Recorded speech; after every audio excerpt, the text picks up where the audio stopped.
பிள்ளைகளுக்கேற்ற உணவகத்தை தான் இன்று பெற்றோர்கள் தேடிச் செல்கின்றார்கள். காரணம் என்னவெனில், பிள்ளைகளை பெற்றோர்கள் பார்க்கின்ற நேரம் குறைவு. ஆகவே கிடைக்கின்ற நேரத்தை அந்த உணவகத்தில் கழிப்போம் என்று அவர்கள் அந்த ரெஸ்டாரண்டை தேடித்திருக்கின்றார்கள். பிள்ளைகள் தேடும் இடம், அழகான இடம், காட்சிகள் நிறைந்த இடம், விளையாட்டு திடல் உள்ள இடம், அவர்களுக்கு எந்த ஒரு தொந்தரவு இல்லாத இடமாக இருக்க வேண்டும். இவ்விடமும் அவர்களை கவர்கின்றது. மக்களை கவரும் இந்த உணவகம் 1987 ஆண்டு ஜோகன்ஸ்பர்க், சவுத் ஆப்பிரிக்கா நகரத்தில் ஆரம்பிக்கப்பட்டது. இந்த நிறுவனத்தை ஆரம்பித்தவருடைய பெயர் பெர்னாண்டோ டுராத் ரோபர்ட் ப்ரௌசின். பெர்னாண்டோ டுராத் அவருடைய சொந்த இடம் போர்த்துகல் ஆகும். இவர் சவுத் ஆப்பிரிக்காவுக்கு குடிபெயர்ந்தார் குடும்பத்தோடு. பெர்னாண்டோ டுராத் அவருடைய பெயரை வைத்துக் கொண்டுதான் இந்த நிறுவனம் ஆரம்பிக்கப்பட்டது. இந்த உணவு நிறுவனத்திற்கு யூகேயில் மட்டும் 100கணக்கான கிளைகள் உள்ளன என குறிப்பிடுகின்றார்கள். அது மட்டுமல்ல, முக்கியமான நாடுகளாக UK, Australia, Canada, Malaysia, India போன்ற நாடுகளில் அது முக்கிய நாடுகளாக குறிப்பிட்டாலும் ஏனைய பல நாடுகளிலும் இதனுடைய கிளைகள் இருக்கின்றன. இந்நிறுவனம் சவுத் ஆப்பிரிக்காவில் தோன்றியதால் அந்த ஆப்பிரிக்க அழகு கலை வடிவம் இங்கு அதிமுக்கியத்துவம் பிடித்திருக்கின்றது. இங்கு பலவிதமான உணவு வகைகள் இருந்தாலும் கோழி இறைச்சி தான் அதி முக்கியமான உணவாகும். அது மட்டுமல்ல, அங்கு விசேடமான பல வகையான சோஸ். இந்த சோஸ் சவுத் ஆப்பிரிக்காவில் விளைகின்ற அந்த மிளகாயிலிருந்து தான் தயாரிக்கப்படுகின்றது.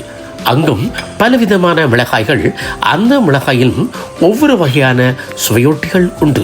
அந்த சுவையொட்டிகள் தான் அதிகமாக மக்களை கவர்கின்றது. சவுத் ஆப்பிரிக்காவில் சிறிய உணவகமாக ஆரம்பிக்கப்பட்ட இந்த உணவகம் இன்று உலகம் முழுவதும் ஓர் முத்திரை குத்தப்பட்ட உணவகமாக மக்களிடம் வரவேற்பு பெறுகின்றது. அநேகமாக யூகேயில் நாம் பார்ப்போமாக இருந்தால் பெரிய அங்காடிகள் இருக்கின்ற இடம், மக்கள் கூடுகின்ற இடம், சந்தைப்படுத்துகின்ற இடம், இவ்விடங்களில் அமைந்திருக்கும் நண்டோஸ். இப்பெயரினை பெர்னாண்டோ என்பவர் ஃபெர் என்பதனை தூக்கிவிட்டு நண்டோ அந்த நண்டோஸ் ஆக மாறிக்கொண்டது.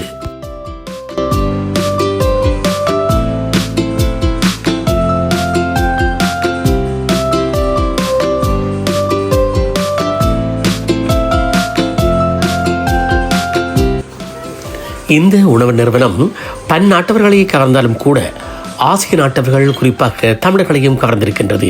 அதற்கு காரணம் சோறு என்கின்றார்கள். அது மட்டுமல்ல, வாட்டிய கோழி இறைச்சியும் அதன் பாகங்களும் ருசியோ ருசி. இத்தோடு தூய்மையும் முக்கிய காரணமாக இருக்கின்றது. இந்தியாவில் மட்டும் 2010 ஆண்டு மும்பையில் ஆரம்பிக்கப்பட்டாலும் இன்று 13 கிளைகள் இருக்கின்றன. அங்கும் கூட இதே போன்று செயல்படுத்தி வருகின்றார்கள். மேலும் 475க்கும் மேற்பட்டவை யூகேயில் உண்டு. இந்த கிளைகள் பிரிட்டன், அயர்லாந்து போன்ற நாடுகளில் இங்கு முழுநேர வேலைக்கும் பகுதி நேர வேலைக்கும் கூட ஆட்களை தேடுகின்றார்கள். அது மட்டுமன்றி இந்தியாவிலும் இந்நிலை இருக்கின்றது. குறிப்பாக யூகேயில் பகுதி நேர வேலைக்கு, அதுவும் குறிப்பாக மாணவர்களுக்கு முதலிடம் வழங்கி வருவதும் இங்கே குறிப்பிடத்தக்கது.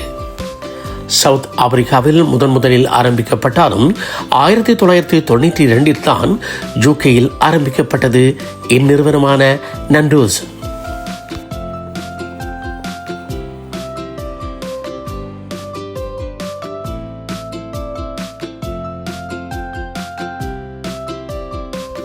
இந்த இடமானது ஓர்பிங்டன், இது பிரித்தானியாவில் இருக்கின்றது. இந்த இடத்தை சுற்றி பெரிய நிறுவனங்கள், பெரிய வர்த்தக கடைகள் தான் அதிகமாக இருக்கின்றது.